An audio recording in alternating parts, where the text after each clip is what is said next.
పవన్ కళ్యాణ్ ఎప్పుడో ఒకసారి అలా వచ్చి ఊగిపోవటం కాదు. ఈరోజు నువ్వు షూటింగ్లు చేసుకోవడానికి కానీ నీ కోట్లు ఇచ్చింది, ప్రభుత్వ ధనంతో స్పెషల్ ఫ్లైట్లు ఎక్కి ఎంజాయ్ చేయడానికి కాదు నీకు ఓట్లు వేసింది. కూటమి ప్రభుత్వంలో ఉన్నప్పుడు చంద్రబాబు నాయుడు ప్రభుత్వం తప్పు చేస్తే నిలదీయాలి, సరిదిద్దాలి అండ్ సక్రమంగా ప్రజలకి మంచి చేసే విధంగా నువ్వు నడుచుకోవాలి.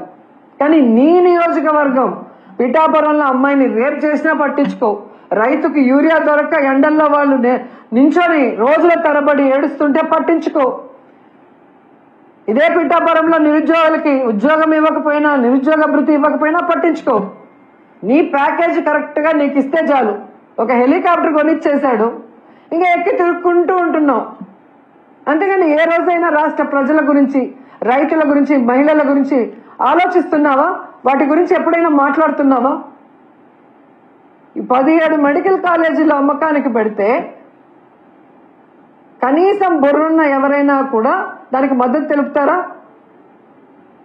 కానీ నువ్వు కూర్చొని తల ఆడిస్తున్నావు అంటే ఈరోజు రాష్ట్ర ప్రజలు నీకు ఓటేసినందుకు సిగ్గుపడుతున్నారన్న విషయాన్ని కూడా తెలుసుకోండి. ఈరోజు మీరు చూస్తే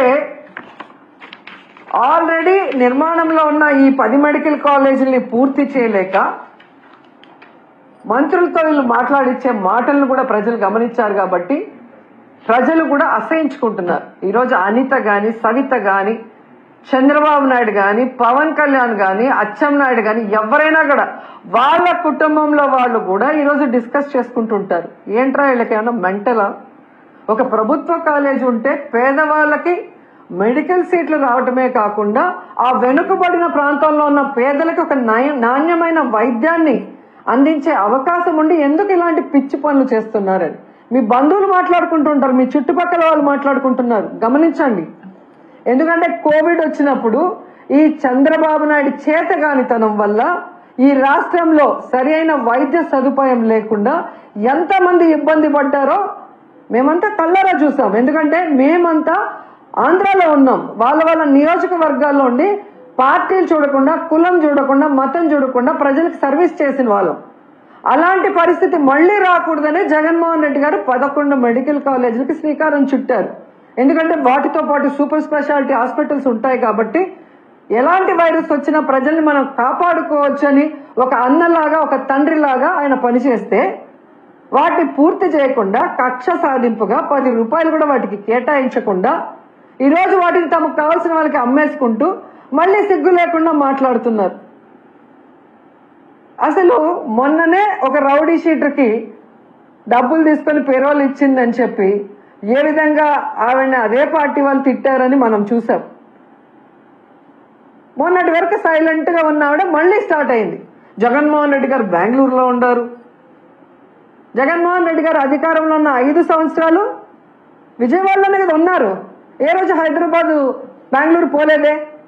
అప్పుడు చంద్రబాబు నాయుడు ఎక్కడున్నాడమ్మా? పవన్ కళ్యాణ్ ఎక్కడున్నాడమ్మా? లోకేష్ ఎక్కడున్నాడమ్మా? ఆ 5 సంవత్సరాలు ఎక్కడున్నారమ్మా? ఏం చేస్తున్నారమ్మా మీ పార్టీ వాళ్ళు? ఈరోజు మాట్లాడుతున్నావు.